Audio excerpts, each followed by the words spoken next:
Bonjour à tous, je suis Maître Zéanote et je suis un brownie.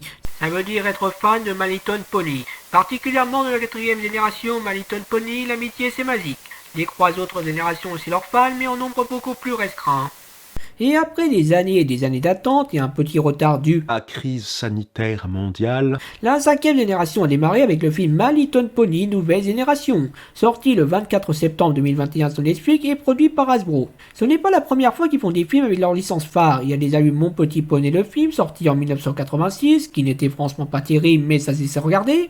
Et bien sûr, il y a eu les Escape Girls et surtout My Little Pony le film, sorti en 2017. Une des plus grosses boules que j'ai jamais vues de ma vie. Il s'agit bien sûr d'un avis totalement subjectif que je détaillerai quand je m'attaquerai à la licence dans son ensemble. Quant à My Little Pony Nouvelle Génération, qu'est-ce que vous en avez pensé? Eh ben, j'ai plutôt bien aimé ce film. Certes, ce n'est pas un grand film, ce n'est pas au niveau d'un classique Disney, mais on n'est pas si loin, il aurait certainement eu sa place dans leur catalogue. My Little Pony Nouvelle Génération raconte donc que bien après les aventures du mal 6, les Pégases, les licornes et les poneys terrestres des Caisseria ont décidé de se séparer. S'ensuit la disparition de la magie sous toutes ses formes. Une jeune ponette nommée Sunny rêve elle de réunir les 3 races de poneys et sa rencontre avec Izzy, une licorne loufoque, sera l'élément déclencheur d'un voyage ayant pour but de rétablir la magie de l'amitié, aucune limite ne connaît.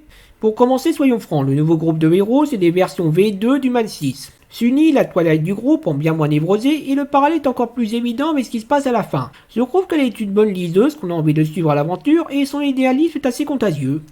Bien entendu, Izzy est une Pinkie Pie bis, largement plus supportable. Ruby, par son côté idole des réseaux sociaux, rappelle beaucoup Rarity. Zip est le plus proche de Red Bundas, sans le côté arrogant, et Hitz est aussi têtu que Applejack. Après, ce sont loin d'être des copies carbone, et je trouve que le groupe fonctionne bien. Mais heureusement qu'on n'est pas au Japon, car un garçon pour 4 filles aurait pu donner un truc assez...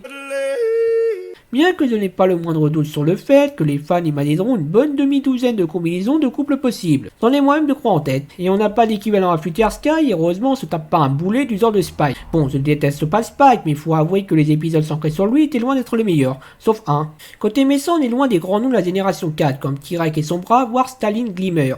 Mais j'ai bien aimé leur côté plus ordinaire, le fait qu'ils représentent la peur de l'écran Z, de ce qui nous est inconnu, et la tentation de vouloir s'en débarrasser pour être tranquille. Vraiment d'actualité comme propos. Je l'ai pas fait exprès. Après, ça aurait pu aller un petit peu plus loin. My Little Pony, le film l'avait fait à sa façon, et comme ce dernier, on a un peu de mal à prendre l'antagoniste totalement au sérieux. C'est un des rares moments où l'humour dessert un peu le film, parce que le reste du temps, je trouve qu'il passe bien. Sunny Star Scout, I know you're in there with that unicorn. Come out with your hooves up and surrender. Yeah, you're completely surrounded.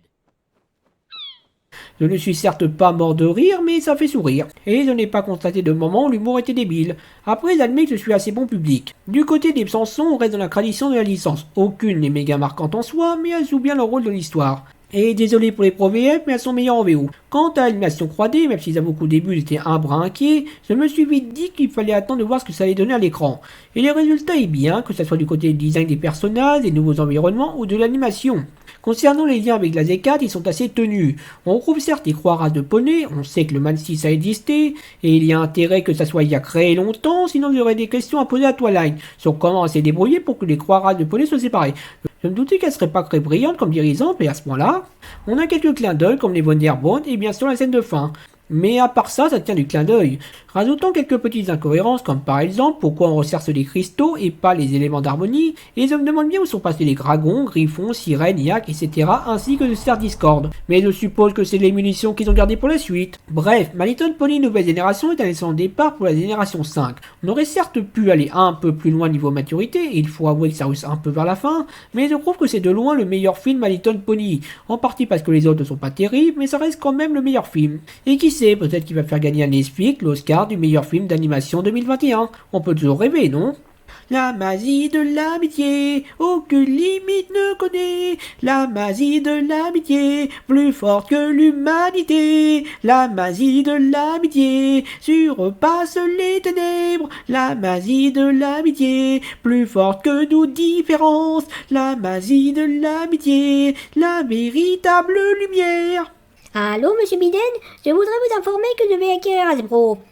Comment? On va m'accuser d'être à la tête d'un empire maléfique qui veut contrôler l'enfance des gens? Mais c'est le but, mon cher ami. Ah ah!